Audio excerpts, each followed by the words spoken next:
নমস্কার বন্ধুরা, সুবচনের সাহিত্য সভায় আপনাদের স্বাগত জানাই। আজ আমি আপনাদের শোনাবো আলেকজান্ডার দুমার লেখা একটি অলৌকিক কাহিনী, দ্য উলফ লিডার। বইটির অনুবাদ করেছেন ফারুক বাশার। আমি তার অনুবাদটি হুবহু না পড়ে কিছুটা আমার মতো করে বলবো। ষষ্ঠ পর্ব, দশম অধ্যায়। সম্মানীয় ম্যাগলোয়া। নতুন বছর শুরু হয়েছে, কিন্তু থিবল্ড কী করবে সে সিদ্ধান্ত নিতে পারছে না। সরাইখানা থেকে দ্বিগুণ লাভের আশায় বেশি করে শিকার করাতে লাগলো। থিবল্ডের শরীর ঠিক থাকলেও আত্মা বদলে যাচ্ছে। দিন দিন সংখ্যায় বাড়ছে মাথার লাল চুল, ভালো পোশাক, পকেটে পয়সা, সব মিলে এখন আর ওকে জুতো কারিগর বলে মনে হয় না। মনে হয় অবস্থাপন্ন কৃষক বা সচ্ছল নাগরিক, কোনো ব্যবসার কাজে এসেছে। একটা গ্রামের উৎসবে যোগ দিল ও।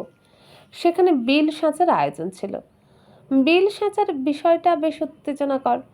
দূর দূরান্ত থেকে লোক দেখতে আসে।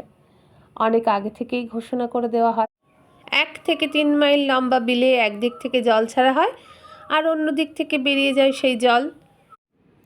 শুধু মাছ থেকে যায়।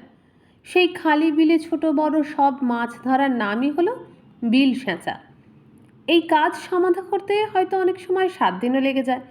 প্রতিযোগিতায় অংশগ্রহণকারী এবং দর্শকদের সবাই প্রস্তুত হওয়ার আগে পর্যন্ত মাছ ধরা শুরু হয় না।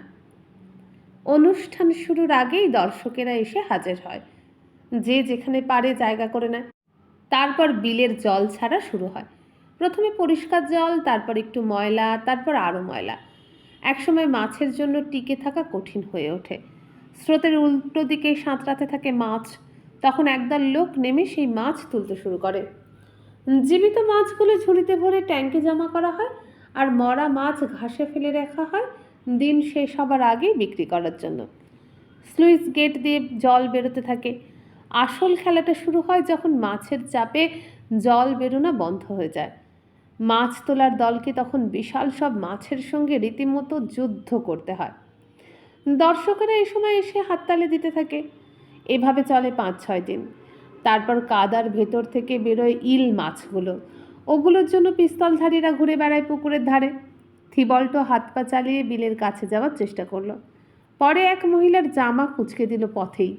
মহিলা পরিপাটি জামা পরতে পছন্দ করে, তাই ঘুরেই একটা ধমক মেরে বসলো। পাল্টা জবাব দিতে গিয়ে তাকিয়ে থিবল্ট আবিষ্কার করলো মহিলা খুবই সুন্দরী। পিছিয়ে গিয়ে ক্ষমা প্রার্থনা করলো ও। সৌন্দর্যের জয় সবসময়।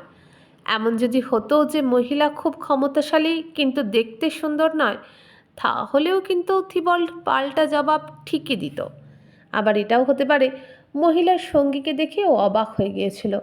স্বাস্থ্যবান, ষাটহর্দ একজন মানুষ, কালো রঙের পোশাক পরা, লম্বায় এতই খাটো, মাথাটা কোনো মতে মহিলার কোনোই পর্যন্ত পৌঁছেছে। ভালোই হয়েছে লোকটার হাত ধরে রাখার জন্য মহিলার শাস্তিই হয়েছে।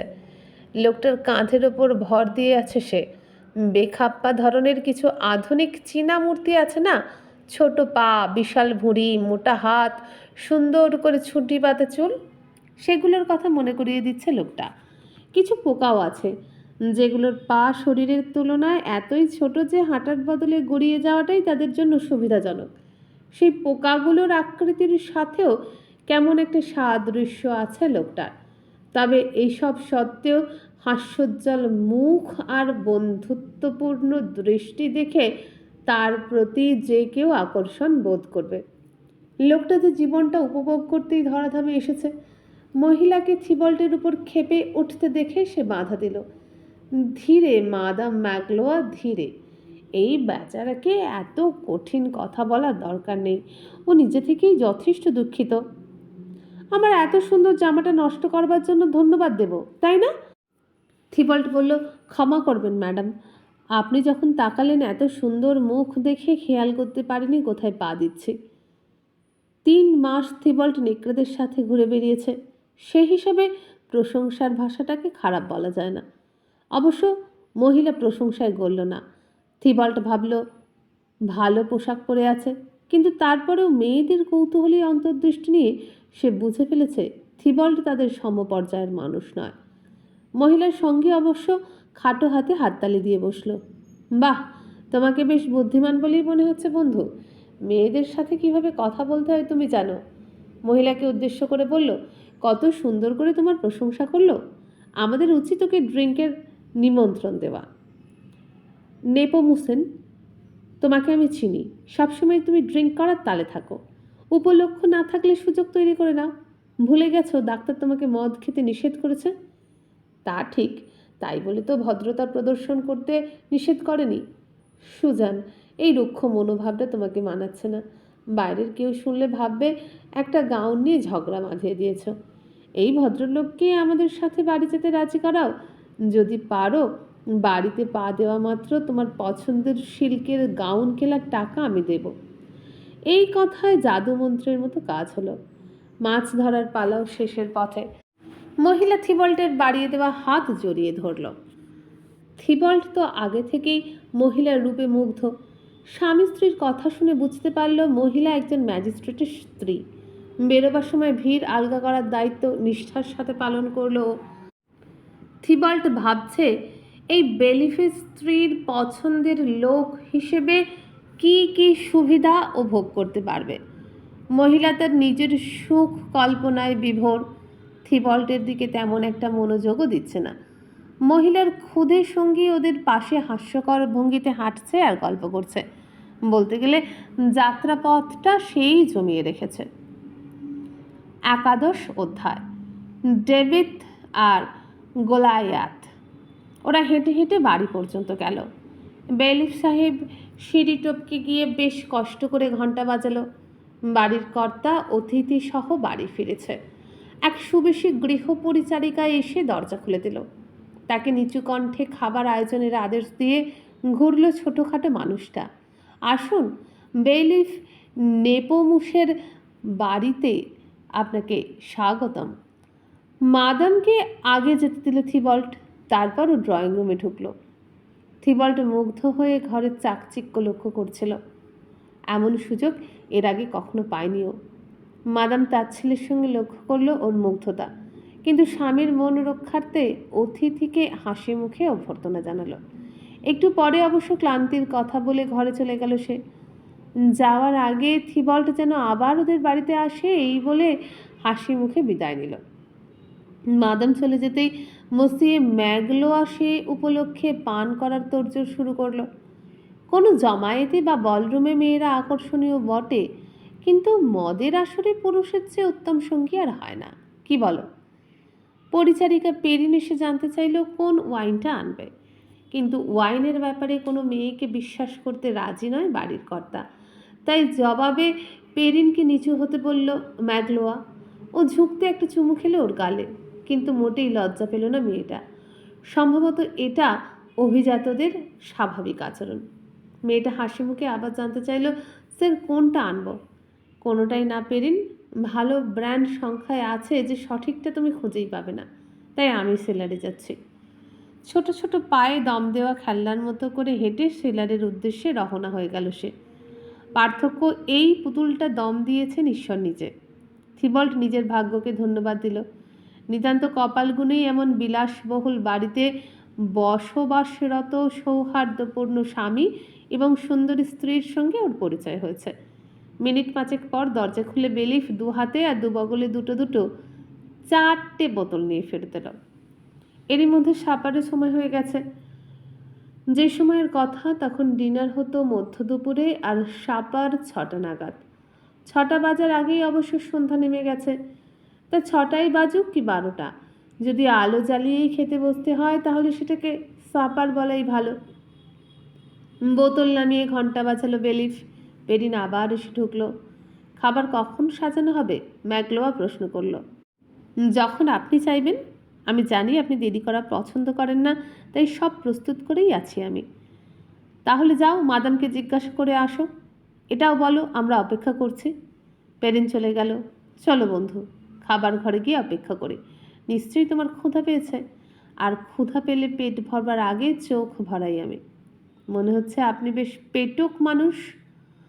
ভোজন রসিক, ভোজন রসিক, পেটুক না। দুটোকে গুলিয়ে ফেলো না। আমি আগে যাচ্ছি, পিছনে পেছনে এসো। মসিয়ে ম্যাগলোয়া তার অতিথিকে খাবার ঘরে নিয়ে এলো। তারপর থিবল্টের পিঠ চাপড়ে জিজ্ঞেস করলো, রাঁধুনি হিসেবে মেয়েটা তোমার কেমন মনে হচ্ছে? আয়োজনটা দেখো, খুবই সাধারণ, কিন্তু আমার মন ভরে গেছে। আমার বিশ্বাস বালসাজারের ভোজও সামলাতে পারবে ও। আপনি ঠিকই বলেছেন মাননীয় বেলিফ, দেখেই যে কারো মন ভরে উঠবে। থিবল্টের চোখও উজ্জ্বল হয়ে উঠল। খুব জমকালো আয়োজন না হলেও মনে হচ্ছে বেশ উপাদেয়ই হবে। টেবিলের এক মাথায় আছে নানা রকম মশলা দিয়ে সিদ্ধ করা বড়সড় একটা মাছ। অন্য প্রান্তে শোভা পাচ্ছে বন্য শূকরের মাংস আর পালং শাক দিয়ে তৈরি করা সুস্বাদু ঝোল। এছাড়াও রয়েছে দুটো তিতির পাখি দিয়ে বানানো একটা মাংসের পাই আর কিছু আনুষাঙ্গিক ডিশ। থিবল্ট খাবার দেখে এতটাই মুগ্ধ হয়েছিল যে পেরিনের আশাটা লক্ষ্যই করেনি। মাদাম অতিথির কাছে দুঃখ প্রকাশ করেছেন এই বলে যে তার মাথা খুব ধরেছে, পরের বারে এলে অতিথির উপযুক্ত সৎকার করবেন তিনি। বেলির দৃশ্যতেই খুশিতে হাততালি দিল। ওর মাথা ধরেছে, চলো বসে পড়া যাক। টেবিলে আগে থেকেই রাখা কয়েকটা বোতল পাশের সেলারের বোতলগুলোর জায়গা করে দিল। দুজনেই বেশ ক্ষুধার্ত। দ্রুতই খাবার শেষ হতে লাগলো। মাঝে মাঝে ছোটোখাটো কথাবার্তা হচ্ছে। খেতে খেতে নেপোমুসেন ম্যাগলোয়ার ইতিহাস জানালো থিবল্টকে। অর্লিয়েন্সের ডিউক লুইয়ের চার্চের আসবাবপত্র তৈরি করত ম্যাগলোয়ার বাবা। লুইয়ের ছেলের প্রধান রাঁধুনি ছিল ম্যাগলোয়া। ছোট থেকেই রান্নার প্রতি আগ্রহ তার। রান্নার দক্ষতার কারণে অভিজাত মহলে প্রবেশাধিকারও ছিল। 55 বছর বয়সে কাজ ছাড়ার সিদ্ধান্ত নেয় ম্যাগলোয়া। ডিউক তাকে ডেকে পাঠায়, জানতে চায় কী পরিমাণ সঞ্চয় করতে পেরেছে ম্যাগলোয়া তার চাকরি করে। ওর সঞ্চয়ের পরিমাণ শুনে প্রিন্স অসন্তুষ্ট হয়। যে লোক 30 বছর তাকে সেবা করছে তার এত কম সঞ্চয় থাকলে সেটা তাকে অপমানেরই নামান্তর। তাই ম্যাগলোয়াকে আরও অর্থ দেয় সে চলার জন্য এবং বেলিফের পদটাও তার জন্য বরাদ্দ করে, যাতে একটা মোটা অঙ্কের বাৎসরিক আয় হয় ম্যাগলোয়ার। তার উপর ডিউক ওর বাড়িও সাজিয়ে দেয় বিলাসবহুলভাবে। থিবল্ট আরও জানল মাদাম ম্যাগলোয়া হচ্ছে মসিয়ে ম্যাগলোয়ার চতুর্থ স্ত্রী। বয়স যাই হোক না কেন, স্ত্রী মারা যাবার পর আর একটা স্ত্রী গ্রহণে কোনো বাধা নেই। এরপর ম্যাগলোয়া শুরু করল স্ত্রীর গুণকীর্তন, স্বামীর মদ খাওয়ার তীব্র বিরোধিতা করা আর ভালো জামা কাপড়ের প্রতি দুর্বলতা ছাড়া পৃথিবীতে এমন কোনো গুণ নেই যা মাদামের নেই। একসময় নিজের গল্প বন্ধ করে ম্যাগলোয়া থিবল্টের দিকে আগ্রহের দৃষ্টিতে তাকালো। থিবল্ট ওকে সবটা সত্যি কথা বলল না, বলল সে একজন ধনী খামার মালিক, নিজের এলাকায় বিশাল বন রয়েছে ওর, বনের শিকারের উপযোগী প্রচুর মাংসও রয়েছে। শুনে খুব খুশি হলো ম্যাগলোয়া। হরিণের মাংস খুব পছন্দ করে সে। নতুন বন্ধুর মারফত শিকার করা হরিণ খাওয়ার সুযোগ পাবে। 7টা বোতল শেষ করে দুজনে থামার সিদ্ধান্ত নিল। থিবল্ট তখন বিদায় নিয়ে বেরোলো। এখন মাঝরাত। খোলা বাতাসে আসার সাথে সাথে অতিরিক্ত মদ্যপানের ফল টের পেল ও। সোজা হয়ে দাঁড়াতে পারছে না। কোনো মতে গিয়ে একটা দেওয়ালে পিঠ ঠেকিয়ে ভারসাম্য রক্ষা করলো। এমন সময় মাথার 6 কি 8 ফুট উপরে একটা জানলা খোলার আওয়াজ পেল। মনে হলো ম্যাগলোয়া তার নতুন বন্ধুকে বোধহয় আরেকবার বিদায় জানাতে চাইছে। এরপর হঠাৎ করে ও ডান কাঁধের ওপর একটা বাড়তি চাপ পড়লো, তারপর বাম কাঁধে। বুঝতে পারলো কেউ একজন ওকে মই হিসাবে ব্যবহার করছে। মানুষটা বলে উঠল, ঠিক আছে লেভিলি, ঠিক আছে। উপরের জানলা বন্ধ হয়ে গেল। দুটো জিনিস থিবল্ট বুঝতে পারলো, কেউ ওকে লেভিলি বলে ভুল করেছে আর কোনো প্রেমাস্পদ ওকে মই হিসাবে ব্যবহার করছে। দুটোই ওর কাছে অপমানজনক মনে হলো। মাতালের মতো হাত বাড়িয়ে আগন্তুকের জামা চেপে ধরল ও। কি করছো বুদ্ধ? কণ্ঠটা চেনা চেনা লাগলো থিবল্টের কাছে, কিন্তু ঠিক ঠাউর করতে পারলো না। আমাকে হারিয়ে ফেলার ভয় করছো? অবশ্যই। আমি জানতে চাই কে তুমি আমাকে যে মই হিসাবে ব্যবহার করলে? তুমি লেভেলি নাও? না। যেই হও, তোমাকে ধন্যবাদ। ধন্যবাদ? তোমার কি ধারণা ধন্যবাদ দিলেই ব্যাপারটা চুকে যাবে? সেরকমটাই আশা করছি। ভুল আশা করছো। ছাড়ো আমাকে, মাতাল কোথাকার। মাতাল? মাত্র 7 বোতল মদ খেয়েছি আমি। ছাড়ো বলছি আমাকে, ব্যাটা মদখোর। বলতে না বলতেই একটি প্রচণ্ড ঘুষি এসে লাগলো থিবল্টের নাকে। এই নে, একজন সৎ ইহুদির মতো তোর পাওনা চুকিয়ে দিলাম আমি। কাকে কি বলছিস বুঝে বলিস। থিবল্ট জবাব দিল প্রতিপক্ষের বুক বরাবর ঘুষি হাঁকিয়ে। ফলাফল দেখে মনে হলো একটা ছোট্ট বাচ্চা আঙুল দিয়ে ও গাছে ধাক্কা মারার চেষ্টা করছে। তারপরে আরও একটা জোরালো ঘুষি খেলো থিবল্ট। প্রমাদ গুনল, এইভাবে ঘুষির জোর বাড়তে থাকলে তো ভূমিশয্যা নিতে হবে। হাঁটু গেড়ে বসে পড়েছিল থিবল্ট। হাতে একটা পাথর ঠেকতে সেটা তুলে নিল। উঠে দাঁড়িয়ে শত্রুর মাথা বরাবর হাঁকালো ওটা। এবারে কাজ হলো। গোড়া কাটা ওকের মতো শটান মাটিতে পড়ে গেল ওর প্রতিপক্ষ। দৌড় দিল থিবল্ট। লোকটা বেঁচে আছে কি মরে আছে দেখার জন্য পিছন ফিরে তাকালোও না।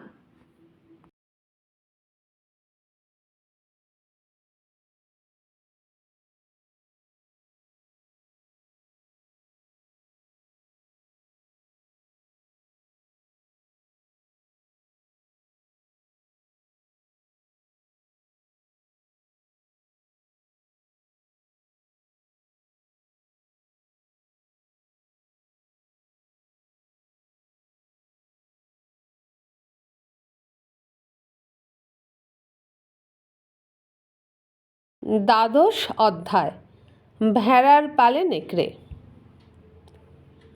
বেইলিফের বাড়ি থেকে বন বেশি দূর নয়। সেই বনে ঢুকতেই নেকড়েদের দল লেজ নেড়ে খুশি প্রকাশ করে ঘিরে ধরল থিবল্টকে। দু একটা কথা বলে কাছের নেকড়েটাকে একটু আদর করে পথ চলতে চলতে নিজের চিন্তায় ডুবে গেল থিবল্ট। সন্ধ্যাটা নেহাত মন্দ যায়নি ওর। নিমন্ত্রণ দাতার সাথে তাল মিলিয়ে মদ খেয়েছে, হাতাহাতিতে একজনকে পরাজিত করেছে।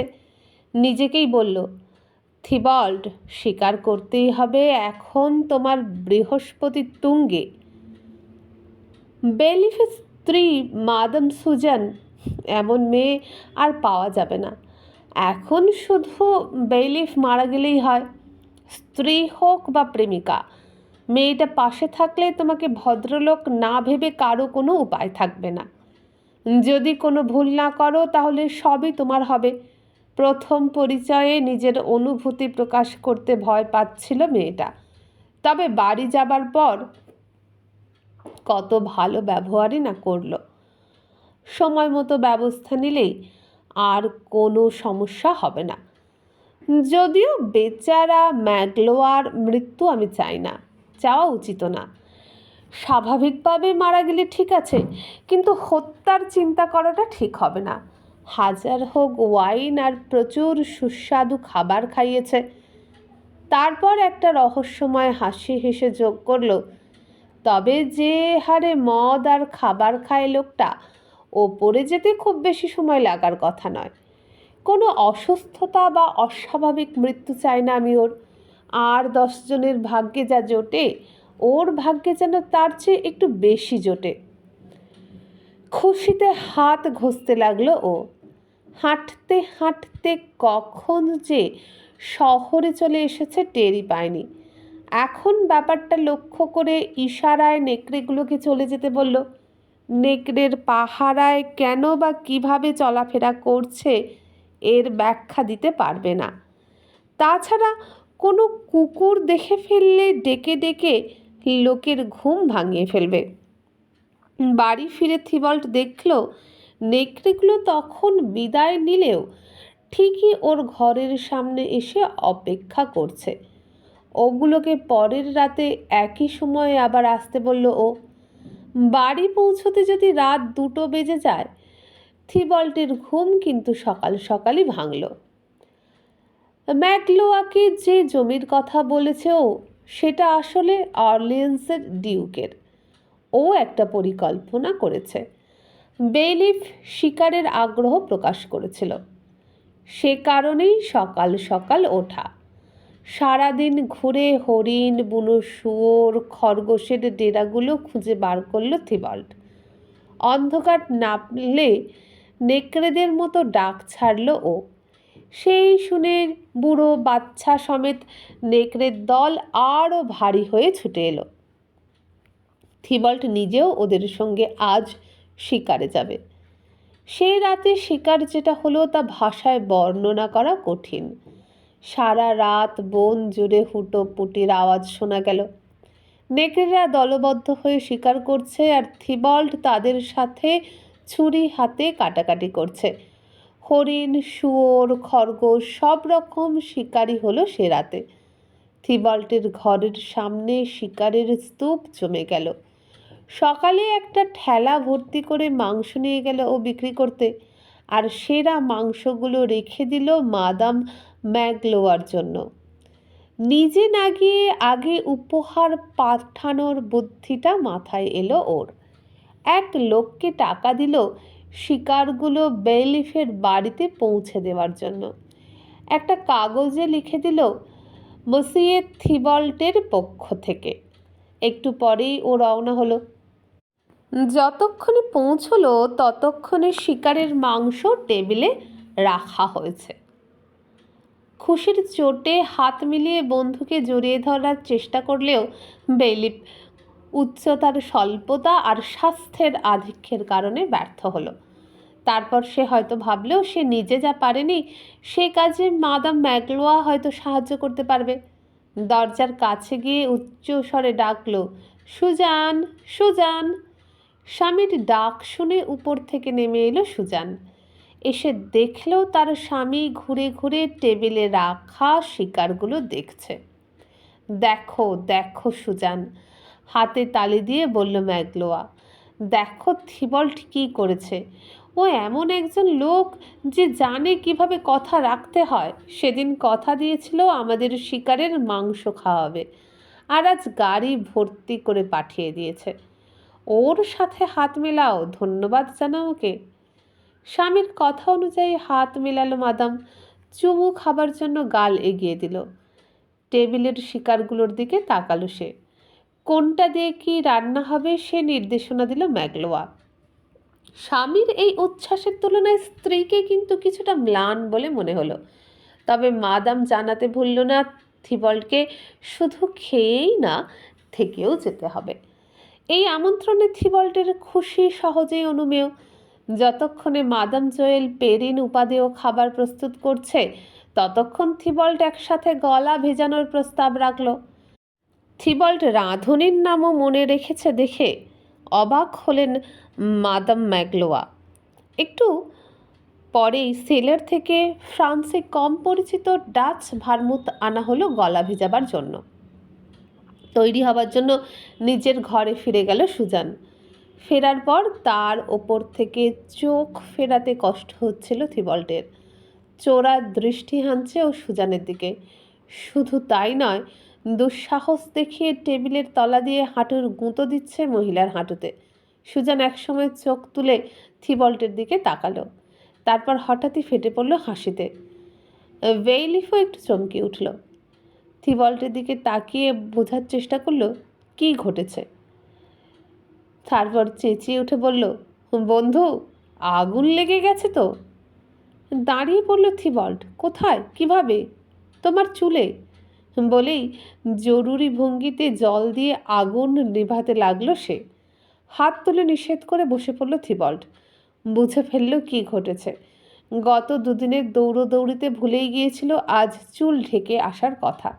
তাছাড়া বিগত দিনগুলোতে ছোটোখাটো অনেক ইচ্ছাও পূরণ করেছে, তাতে লাল চুলের সংখ্যা আরও বেড়ে গেছে ওর। অস্বস্তি ঢাকার চেষ্টা করলো। আমাকে তো ভয় পাইয়ে দিয়েছিলেন, কিন্তু কিন্তু এখনও কিছুটা ভয় মেশানো দৃষ্টিতে চুলের দিকে তাকিয়ে আছে বেলিফ। এটা কিছু না, চুলের এই রং দেখে ভয় পাওয়ার কিছু নেই। একবার গরম কয়লা ভর্তি একটা পাত্রের কারণে মায়ের চুলে প্রায় আগুন লেগে গিয়েছিল। প্রচণ্ড ভয় পেয়েছিল মা, আমার জন্মের আগের কথা। সেই কারণেই রংটা এমন হয়েছে। হাসি থামাবার জন্য জল খেলো মাদাম সুজান। অদ্ভুত ব্যাপার হচ্ছে, আজই প্রথম এটা চোখে পড়ল। তাই আর কিছু বলার মতো কথা খুঁজে পেল না থিবল্ট। আগের দিন আমি আপনাকে ভালো মতোই লক্ষ্য করেছি, কিন্তু আপনার চুল তো সেদিন কালোই ছিল। এই কথায় থিবল্টের আশার পালে হাওয়া লাগলো। আহ মাদাম, আপনি নিশ্চয়ই এই প্রবাদগুলো শুনেছেন, রক্তিম চুল, উষ্ণ হৃদয়। আর এটা কিছু মানুষ বাজে জুতোর মতো, বাইরে সুন্দর ভিতরে ক্ষত। জুতোর উদ্ধৃতি শুনে মুখ কোঁচকালো মাদাম সুজান, কিন্তু তার স্বামী স্ত্রীর সঙ্গে একমত হতে পারল না। বললে, থিবল্ট তো খাঁটি কথাই বলেছে। এরপর আর এ বিষয়ে কোনো কথা হলো না। মাদাম সুজানের চোখ কিন্তু বারবার চুলের দিকে চলে যাচ্ছে। বিষয়টা থিবল্টকে অস্বস্তিতে ফেলে দিল। হাত দিয়ে চুল ঠিক করার প্রয়াস করলো ও, কিন্তু চুলগুলো তো আর মানুষের চুল নেই, ঘোড়ার চুলের মতো খাড়া হয়ে গেছে, কিছুতেই ঠিক করা যাচ্ছে না। তবে আশার কথা, হাঁটুর ব্যাপারে মাদাম সুজান কোনো অভিযোগ করেনি। এতে করে থিবল্টের ধারণা হলো কিছুটা অগ্রসর হওয়া গেছে। অনেক রাত পর্যন্ত ওরা বসেছিল। এর মধ্যে বেশ কয়েকবার সুজান অন্য ঘরগুলোও ঘুরে এসেছে। সেই ফাঁকে ম্যাগলোয়াও সেলারে ঢুঁ মেরে এসেছে। গোপনে আনা অনেক বোতল জমে গেছে বেলিফের ওভারকোটের ভেতরে। পুরো দস্তুর নেশার ঘোরে ডুবে আছে সে। মাদাম সুজানকে প্রেম নিবেদনের জন্য এটাই উপযুক্ত সময়। থিবল্ট রাতের মধ্যে ওঠার ইচ্ছা প্রকাশ করলো। সে রাতের পানাহার পর্ব ওখানেই শেষ হলো। পেরেন থিবল্টকে নিয়ে গেল তার ঘরে। ওকে জিজ্ঞেস করে থিবল্ট জেনে নিল কার ঘর কোনটা। মাদাম সুজান তার স্বামীকে ঘরে যেতে সাহায্য করেছে। এদিকে পা টিপে টিপে নিজের ঘর থেকে বেরোলো থিবল্ট। মাদাম সুজানের ঘরের দরজার কাছে এসে কান পাতল। ভেতরে কোনো শব্দ শোনা গেল না।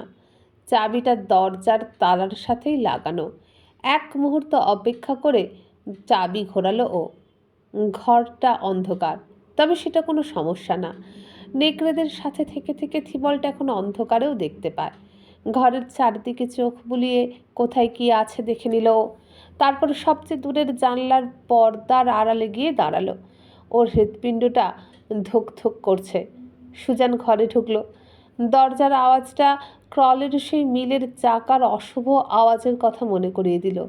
ওর প্রাথমিক পরিকল্পনা ছিল মাদাম সুজান ঘরে ঢোকা মাত্র বেরিয়ে আসা, কিন্তু এখন মনে হচ্ছে তাহলে তো সুজান চেঁচামেচি করে লোক জড়ো করে ফেলবে। তার চেয়ে সুজান ঘুমিয়ে পড়লে না হয় বেরোনো যাবে। ও সুজানকে ভালোবেসে ফেলেছে, এই কথাটা নিজেকে বোঝাতে গিয়ে সত্যি সত্যি বিশ্বাস করে ফেলেছে থিবল্ট। কালো নেকড়ের ছত্রছায়ায় থাকলেও নতুন প্রেমিকের মতোই নার্ভাস বোধ করছে ও। সুজান আয়নার সামনে গিয়ে দাঁড়ালো। তারপর শুরু করলো সাজতে। মনে হচ্ছে কোনো একটা ভোজ বা উৎসবে যাবে। খুব যত্নের সাথে কাপড় বাছাই করছে সে। গলায় হাতে গয়না পরছে, চুল ঠিক করছে। এসবের মানে খুঁজে পেল না থিবল্ট। জানলায় শব্দ হতে চমকে উঠল ও। সুজানো আলো নিভিয়ে জানলায় উঁকি দিল। ফিসফিস করে কথা শোনা গেল, কিন্তু কিছু বোঝা গেল না। পর্দা একটু সরাতে দেখতে পেল কেউ একজন জানালা বেয়ে উঠে আসছে। আগের রাতের ঘটনা মনে পড়ে গেল থিবল্টের। এই জানালা থেকেই সম্ভবত ওর দু কাঁধকে মই বানিয়ে নেমেছিল লোকটা। তাই যদি হয়ে থাকে, তার মানে সে মাদাম ম্যাগলোয়ার পরিচিত। এখন যে উঠছে সম্ভবত সেই একই লোক। সুজান হাত বাড়িয়ে আগন্তুককে উঠতে সাহায্য করলো। বিশাল দিয়েই একটা লোক আসবাবপত্র কাঁপিয়ে লাফ দিয়ে ঘরে এসে ঢুকলো। সাবধান মাই লর্ড, আমার স্বামী ঘুমাচ্ছে, এত শব্দ হলে জেগে যাবে ও। কিন্তু সুন্দরী, আমি তো আর পাখির মতো হালকা নই। কণ্ঠস্বরে থিবল্ট বুঝল এই লোকটাই আগের রাতের সেই লোকটা। অবশ্য নিচে যখন অপেক্ষা করছিলাম তখন মনে হচ্ছিল পাখির মতো ডানা থাকলে ভালো হতো, উড়ে চলে আসতে পারতাম।